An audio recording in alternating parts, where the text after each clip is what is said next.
feels like they're being sold to, as you know, that's when they emotionally shut down. So let's look at the 4 connecting questions. Now, one thing I want you to focus on, when I go through these questions, it's important when you ask questions that you have what's called a verbal cue before you go into the next question.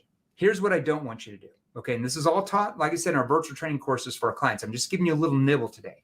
Most salespeople will ask a good question, they'll let the prospect answer, and then they sit back and they say, okay, cool, gotcha, that's awesome.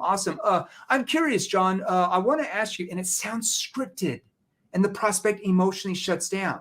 So when you're asking a question and the prospect's answering, verbal cues means this. While they're talking, you're saying, uh-huh, ah, okay. Right, but walk me back when you said, see how I just used a verbal cue and then that bridged into the next question I was going to ask. Ah, okay, but help me understand when you said, see how I'm using a verbal cue, then question.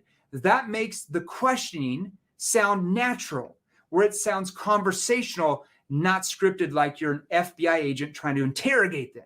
Does that make sense to everybody? All right, now let's go to these 4 connecting questions.